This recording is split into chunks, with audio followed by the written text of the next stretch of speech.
मराठी भाषा गौरव दिनाचे औचित्य साधून मराठवाडा जनविकास संघ पिंपरी चिंचवड व शारदा प्रतिष्ठान भालकी बिदर यांच्या संयुक्तपणे सीमावर्ती भागातील भालकी तालुक्यातील जिल्हा बिदर, अटरंगा, गुंजरगा, माणकेश्वर आणि बसवनवाडी येथील सहकारी प्राथमिक शाळांमध्ये विविध कार्यक्रमांचे आयोजन करण्यात आले होते। या उपक्रमाला ग्रामस्थांचा आणि मराठी प्रेमींचा उत्स्फूर्त प्रतिसाद मिळाला। अभिमान मराठीचा, उत्सव मराठी भाषेचा या ब्रीदवाक्याला सार्थ ठरवत सीमावर्ती भागातील मराठी शाळांना आणि शिक्षकांना त्यांच्या अमूल्य योगदानाबद्दल सन्मानचिन्ह देऊन गौरवण्यात आले। तसेच मराठी भाषेचे महत्त्व आणि संवर्धन या विषयावर प्रबोधनात्मक व्याख्यान, विद्यार्थ्यांमध्ये मराठी साहित्याबद्दल जनजागृती करण्यात आली। भारताचे संविधान, ज्ञानेश्वरी, संत तुकाराम महाराज गाथा तसेच शैक्षणिक साहित्य भेट म्हणून देण्यात आले।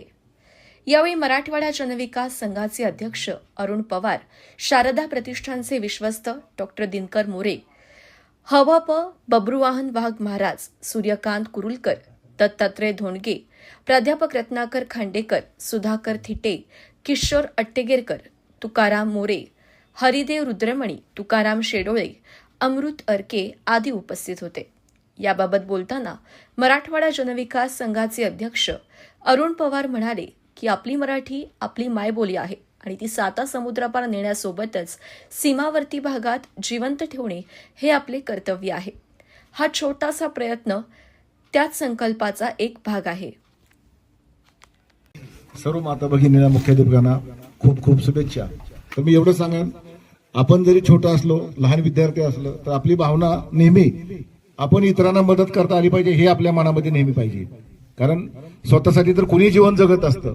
जरी तुम्ही लहान असाल तर आज तुम्ही हे लहान रोपताय, हेच उद्या मोठं वृक्ष बोले आम्हा सोयरे, वनचरी पक्षीही सुस्वरे आळविती, याप्रमाणे हे जे तुम्ही वृक्ष आहेत हे उद्या मोठे होऊन आपल्या गावाची, कुटुंबाची, आपल्या राज्याची आणि देशाची सेवा करणार, भूषणात मोठे अधिकारी होऊन आपला देश घडवणार आहात। तर आपण जास्तीत जास्त चांगल्या पद्धतीनं अभ्यास करून आपल्या 18 गावचं आणि शाळेचं नाव मोठं रोशन करावं अशी आपल्या सर्वांना शुभेच्छा देतो। आणि एक सगळ्यात महत्वाचं, मी वृक्ष मित्र आहे, ठीक आहे, मला जेवढं काही शक्य तेवढं मी झाडं लावत असतो, प्रत्येक मागेल त्याला संपूर्ण महाराष्ट्रामध्ये वृक्षदान म्हणून करत असतो। तर आपण आपल्या 18 गावापासून सुरुवात करूया। सर्व इथं बसलेले माझे गुरुवारी मार्ग ग्रामस्थ आहेत आणि शिक्षक आहेत, शिक्षिका आहेत, सर्वच आपण आपल्या शाळेची काय संख्या किती आहे मला एवढी माहित नाही, पण तुमचं काही 300, 400, 500, 600 किती असू द्या, आपण आपल्यापासून सुरुवात करूया। आपल्या कुटुंबामध्ये जेवढ्या व्यक्ती आहेत तेवढे आपण झाडं लावून आपण या मायभूमीचं देणं म्हणून, या समाजाचं देणं म्हणून आपण एक सेवा कार्य करूया। कारण कोरोना काळामध्ये आपण सर्वांनी पाहिलं की सर्वांकडे सर्व होतं, पाहिजे तेवढ्या जमिनी होत्या, सोनं होतं, पैसे होते, बँक बॅलन्स होतं, पण ऑक्सिजन नव्हता। ऑक्सिजन हा आपल्याला झाडापासून मिळतो। तर आपण सर्वात महत्वाचं असं नाही की सेवा अशी नाही की आपण दानधर्म केल्यानंतर, अन्नदान केल्यानंतर सेवा होती, झाडं लावून सुद्धा आपली ह्या मायभूमीची आपल्याला सेवा करता येते।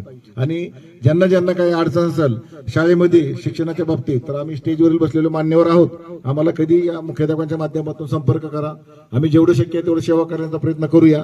आणि सर्वात महत्वाचं, आपण आता येणाऱ्या जून जुलैमध्ये आपण शाळेच्या विद्यार्थ्याप्रमाणेच करू, पण आपल्या गावामध्ये जेवढी संख्या आहे तेवढं आपण वृक्ष लागवड करून एक समाजाचा पुढं आपण आपल्या 18 गावचं नाव रोशन करूया। पुन्हा सर्वांना खूप खूप शुभेच्छा देतो। रामकृष्ण हरी।